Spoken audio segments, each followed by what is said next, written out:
What would you do if a little girl handed you a phone number written on a napkin and said, "My daddy said call this if I get scared"? Cora Venn was 26 years old, working the overnight shift at County Memorial's emergency intake desk when a child walked through the automatic doors alone. It was 1:47 in the morning.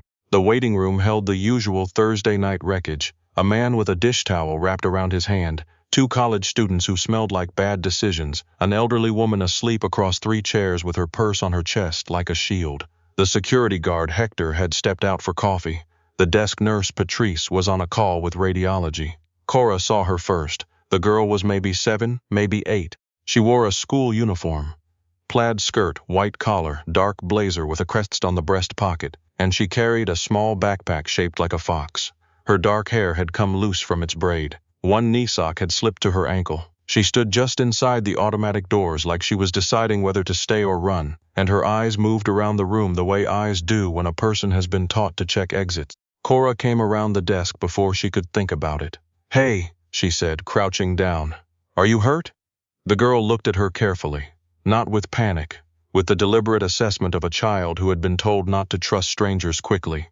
Then something in Cora's face must have passed whatever test was being run, because the girl reached into the front pocket of her backpack and produced a folded napkin. "My daddy said give this to someone safe," she said. "He said you can tell if someone is safe by whether they come to you or make you come to them." Cora took the napkin. A single phone number, written in blue ink, no name, no area code prefix, just 10 digits in clean, deliberate handwriting. "What's your name?" Cora asked. "Sable." "Sable. That's a beautiful name. Where is your daddy right now?" The girl's jaw tightened the way children's jaws do when they are trying not to cry in front of someone they just met. "I don't know. We were supposed to meet at the car. He always waits at the car. He wasn't there." Cora kept her voice even. "How long did you wait?" "A long time." Sable looked at the floor. "I counted to 200 twice. Then I remembered the rule." "What's the rule?" "If something feels wrong and daddy isn't there, go somewhere with lights and people and a phone." Sable looked up. Her eyes were dark brown, utterly steady. This had the most lights. County Memorial's emergency entrance blazed like a stadium at midnight. Cora thought that was probably the most heartbreaking logic she had ever heard from someone who barely reached her shoulder. She stood. "Okay, can I call this number for you?" Sable nodded once. "He'll come." She said it the way people say things they have never had reason to doubt. Cora stepped behind the desk and dialed from the intake line. 2 rings. 3. The line connected. No greeting. Just silence on the other end, the particular silence of a man who picks up unknown numbers and waits to understand the threat before he speaks. "My name is Cora Venn," she said. "I work the overnight intake desk at County Memorial Hospital on Ashford Avenue. I have a little girl here named Sable. She's safe, she's not hurt. But she came in alone about 4 minutes ago and she gave me this number." The silence on the other end changed. She felt it more than heard it. A shift in pressure like the moment before weather changes. Then is she sitting or standing? The question was so specific it startled her. "Sitting." I put her in the chair closest to the desk. "Can she see you right now?" Cora glanced over. Sable was watching her through the glass partition backpack on her lap, hands folded on top of it. "Yes, good. Keep her in your line of sight." A pause, the faint sound of movement. A chair, a door. "Tell me exactly where in the hospital you are." "Main emergency entrance, east side of the building. There's a blue awning." "I know the building." Another pause. 18 minutes. "Okay, don't let anyone take her anywhere. If someone comes and says I sent them before I arrive, they're lying." The line went dead. Cora stood with the phone in her hand for a moment. Then she went back to Sable, pulled a chair up beside her, and asked whether she wanted hot chocolate from the machine down the hall. Sable said yes, please, and added that she preferred it without the powder clumps, which Cora felt was a reasonable position. She stirred it carefully before handing it over. "Your daddy's coming?" Cora said. 18 minutes. Sable wrapped both hands around the paper cup. "I knew he would." Cora learned a few things about Sable in those 18 minutes. She was 8 years old. She liked horses and resented that she didn't have one. Her favorite color was the specific gray of fog over water, which she described as not quite blue and not quite nothing. She had a loose tooth on the bottom left that she was resisting pulling because the process seemed undignified. She had been at a recital, violin, at the Aldrich Conservatory 3 blocks away. Her father had been in the audience until intermission, when he stepped out to take a call and did not come back. She was not panicked. She was not crying, But when the automatic doors opened and she saw who was standing in them, something in her face broke open like a window letting in air, and she was off the chair and across the room before Cora could stand. The man caught her with both arms. He was tall, broad through the shoulders, dressed in a dark suit that looked like it had started the night immaculate, and had since been argued with. His hair was dark with the first traces of silver above the ears. He held his daughter like someone who had been running since the moment the phone call ended, though nothing in his face admitted it. His jaw was set, his eyes were closed. One hand pressed the back of Sable's head against his shoulder. Cora stayed by the chair. After a moment he opened his eyes. They were gray, the kind that made it difficult to guess what he was thinking, which she suspected was not an accident. He walked toward her with Sable, still attached to his side, the girl's arm looped around his waist, her fox backpack bumping against her hip. He stopped a careful distance away. "Cora Venn," he said. "That's me, Everett Strand." He did not offer a hand. He looked at her steadily instead, which was somehow more formal. "She's all right?" "She's all right. Came in on her own, gave me your number, had hot chocolate. No injuries." She was scared, but she didn't show it, which I think took considerable effort. Something shifted in his expression. Not softness exactly. Recognition. He looked down at Sable. "You were scared?" Sable pressed her face briefly into his ribs. "I counted to 400. That's twice the protocol." "I know. I wanted to be sure." He made a sound low in his chest that was not quite a laugh and not quite anything else. Then he looked back at Cora. "Thank you. She did the hard part. She always does." He said it quietly, like it wasn't meant for Cora, like it was something he said to himself regularly to keep something else at bay. He reached into the inner pocket of his jacket. "I don't want anything," Cora said. His hand paused. "I work here," she said. "This is what the job is." Everett Strand looked at her for a moment with the expression of a man who was not accustomed to refusals and was deciding how to categorize this one. Then he withdrew his hand from his jacket empty, and gave a single short nod. "All right." He turned toward the doors. Sable went with him, tucked against his side. At the threshold, she looked back. "Thank you for the hot chocolate," she said. "You got all the clumps out." "I worked hard on that," Cora told her. Sable smiled. Quick, bright, real. Then the doors opened and the cold came in briefly, and then they were gone. Cora stood at the intake desk and told herself the evening had simply taken an unusual turn. She told herself she'd forget about it by the end of the week. She did not forget about it. Cora worked at County Memorial because she had to, not because she had planned to. 3 years ago, she had been a nursing student at Hargrove University with a 2-year scholarship and a plan. The scholarship had not covered her mother's hospital bills when Diane Venn collapsed during a closing shift at the dry cleaner she had worked at for 19 years. Cora had taken the intake desk job at night, trimmed everything from her budget that could be trimmed, and put the plan on hold. The plan was still on hold. The bills were not. She had a younger brother, Marcus, 17, living with their aunt on the west side of the city. She called him every morning before she slept and every evening before her shift. She did not tell him how tired she was. He did not ask, because he was 17 and perceptive enough to know the answer and kind enough not to say it aloud. Her mother was in a rehabilitation facility called Sunrise Gardens, which was a cheerful name for a place where the hallways smelled like industrial cleaner, and the televisions in the common room were always too loud. Diane was recovering. Slowly, stubbornly, in the way of women who raised children alone and considered defeat personally offensive. Cora visited every Sunday and on whatever other day the schedule allowed. She was walking from Sunrise Gardens to the bus stop on a Wednesday evening, 3 weeks after the night Sable came into the ER, when a black car slowed beside her. The window came down. "Mrs. Venn," she looked. Everett Strand sat in the back seat. No driver, or rather the driver was separated by a partition. He looked like he had come from somewhere formal and left before it ended. "Mr. Strand," she said. She kept walking. The car kept pace with her. "I've been trying to reach you. The hospital doesn't give out personal information." "I know. I asked through official channels. They declined." A pause. "Appropriately. Then you have your answer. I have a question that isn't about information." Cora stopped walking. The car stopped too. She turned and looked at him through the open window. He looked back with the same steady gray eyes she remembered, patient, measuring, giving nothing away for free. "Sable asked about you," he said. 3 times in 2 weeks. That doesn't happen. She's a child who had a frightening night. I was kind to her. It'll pass. It hasn't passed." Cora looked at him. He was not performing concern. That was the thing she noticed. He said it plainly, without decoration, the way people state facts they have already checked. I'm not in a position to be someone's recurring comfort, she said. I work nights. I have a family I'm trying to hold together. I don't have anything extra to give. Everett Strand was quiet for a moment. Then he said, I'm not asking you to give anything. I'm asking if you would be willing to meet her somewhere normal, a restaurant. Somewhere with exits and other people. An hour. Why? Because she slept through the night for the first time in 2 months after the night you found her. And I don't know what you did, but I know she told me you stirred the clumps out of her hot chocolate, and that you didn't make her feel like a problem to be solved. The air between them was cool and smelled like rain on concrete. Cora thought about it longer than she expected to. Then she said, 1 hour, somewhere public. And you don't give my contact information to anyone, agreed. And you don't send a car. I'll get there myself. His mouth moved slightly. Agreed. She told herself it was just coffee. She told herself it was for the kid.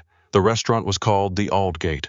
It occupied the ground floor of a building near the harbor, all warm brick and low light and the kind of quiet that suggested money without announcing it. Sable was already there when Cora arrived, sitting across from her father with a menu she had apparently read entirely and was now using to quiz him on the specials.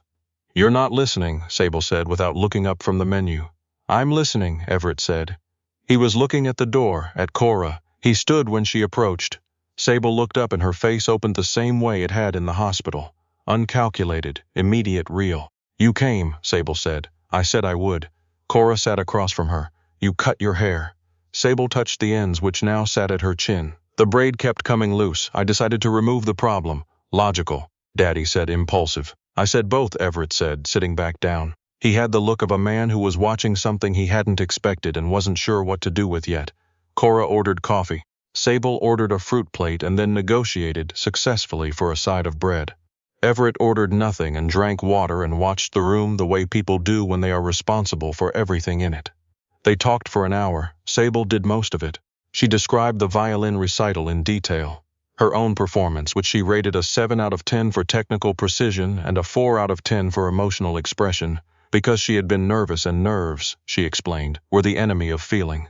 She asked Cora questions with the directness of someone who had decided she was worth speaking to honestly. What was her job actually like? Did people scream a lot? Was it scary? Did she like it? Some of it, Cora said. The part where I can help, yes. The part where I can't, no. Sable considered this. Daddy says that's what you call a cost of admission. Cora looked at Everett. He was looking at the window. He means, Sable continued, that some things are worth the hard parts. The hard parts are just the price. That's a good way to look at it, Cora said. He's better at explaining things than people think, Sable said, with the calm authority of a daughter who had studied her father and arrived at conclusions. He just doesn't do it unless he thinks you can hear it, Everett said without turning from the window. Sable, I'm complimenting you. You're describing me to a stranger. Cora isn't a stranger. Sable said it with absolute certainty. She got the clumps out. Cora looked down at her coffee to hide whatever her face was doing. She came back 3 more times over the following month. She told herself each time that she would stop when it felt wrong. It didn't feel wrong. It felt unusual and slightly off balance, the way things feel when they are not fitting into any category you already have. Sable was easy to be with. Everett Strand was not easy. He was careful and watchful and economical with everything he said, but he was honest in a way that surprised her. When she asked him direct questions, he answered directly. When he didn't want to answer, he said so. She asked, the 3rd time they met, what he did. Real estate, he said. She looked at him. And other things, he said. What kind of other things? His eyes held hers. The kind that have made a lot of people wealthy and some people afraid. She should have left it there. She knew that. She left it there. She also knew that the black car that sometimes idled near her building was not a coincidence, and that the man she had seen twice near the hospital entrance was not waiting for a patient. And that Everett Strand's name, when she looked it up on the 3rd night after their first dinner, appeared in 4 news articles. 2 about commercial development, 1 about a federal investigation that had been closed without charges, and 1 that described him, in a single sentence in the 15th paragraph of a piece about city council corruption, as a man whose influence in the harbor district was considerable and largely invisible. She thought about that phrase for a long time. Considerable and largely invisible. It explained certain things, the restaurant that cleared a table without a reservation, the way staff moved before he asked, the way Sable had been taught to identify safe people and memorize exit routes before she was tall enough to ride a roller coaster.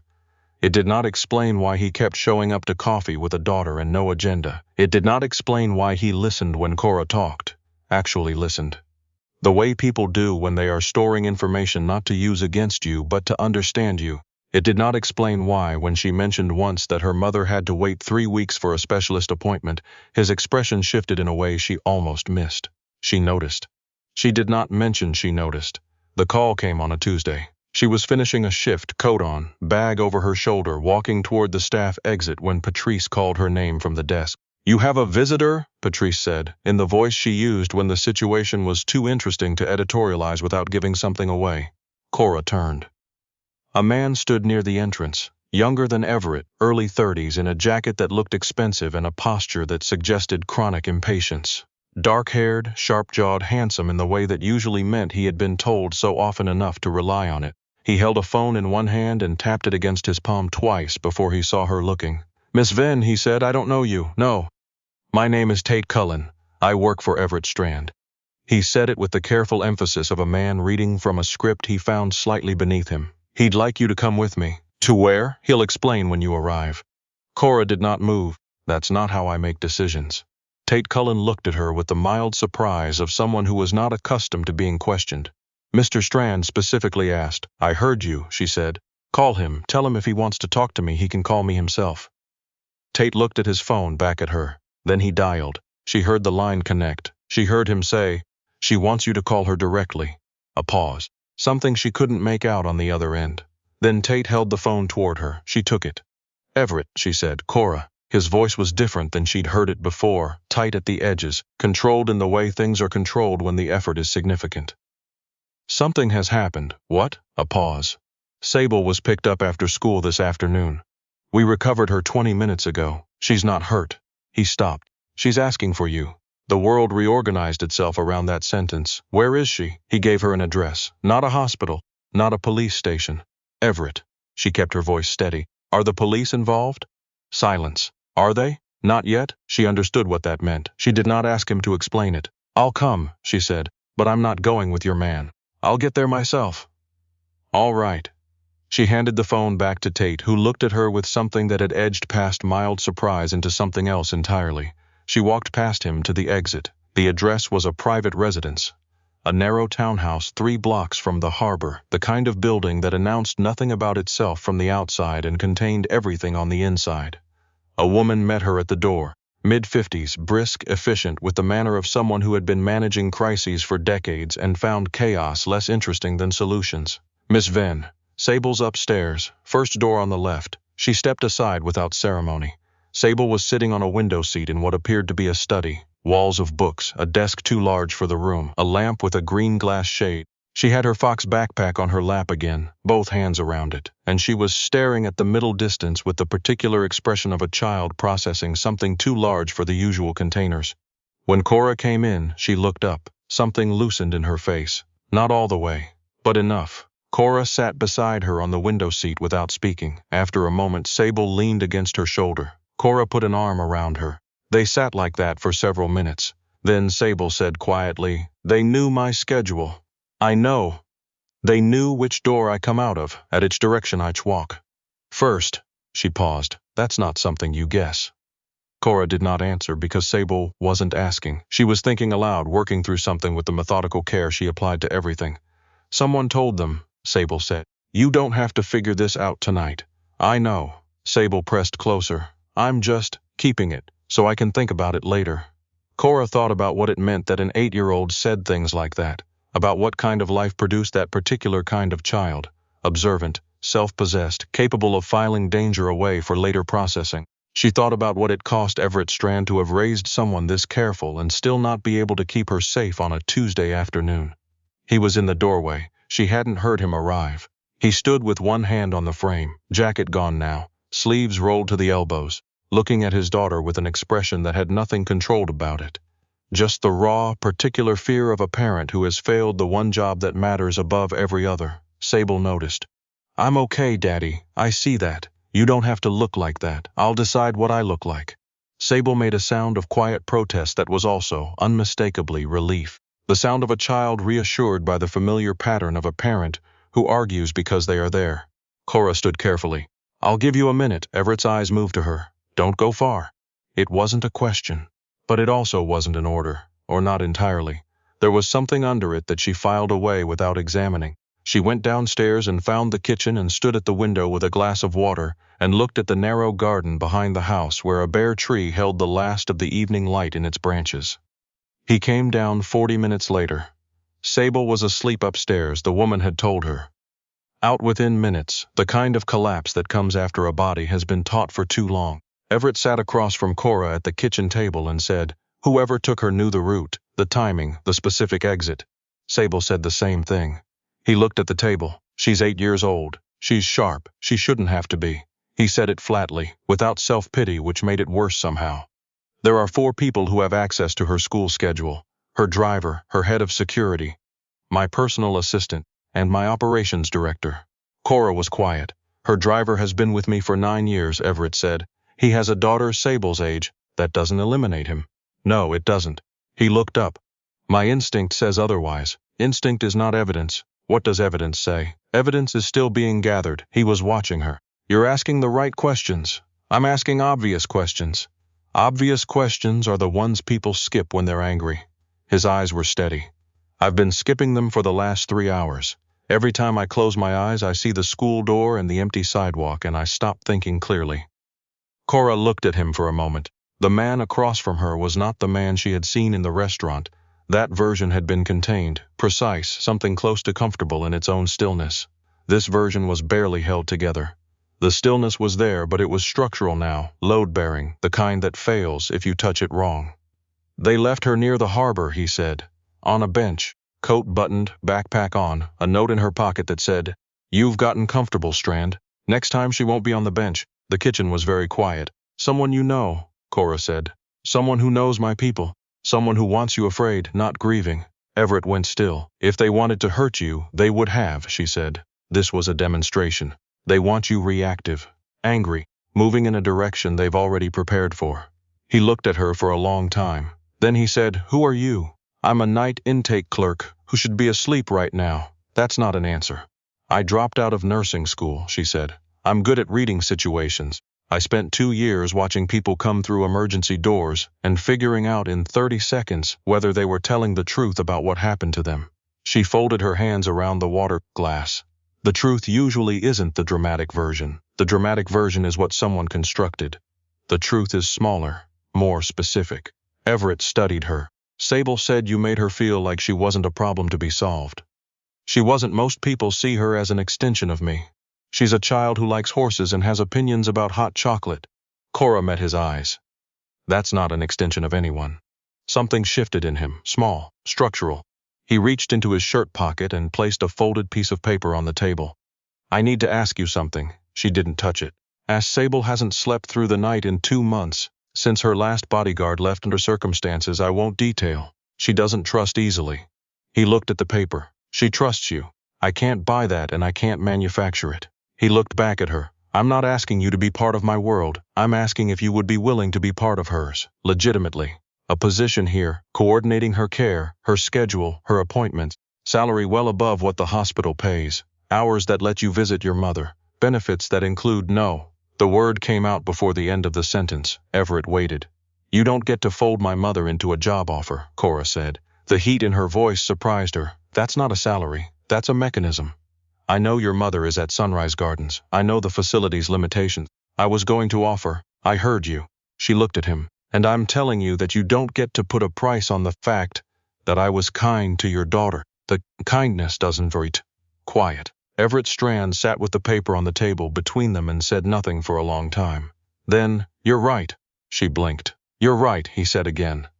Slower, like he was checking the weight of it. "I defaulted to what I know. Money. Access. Control." He picked up the paper and put it back in his pocket. "I apologize." She watched him. "I'm not good at asking," he said. "I'm better at arranging." "Arranging isn't the same as asking." "No." He looked at the window. The tree in the garden had lost its light. "Clara told me the same thing." The name settled differently from how she expected. Not with the usual weight of introduction, but with the particular gravity of something that ended before it was finished. "Sable's mother?" she asked. A pause. "My wife. She died when Sable was 4. His voice was controlled in the way of a man who has said the sentence many times and is still not fully accustomed to it. Accident, wrong place, someone else's mistake. Cora said, I'm sorry.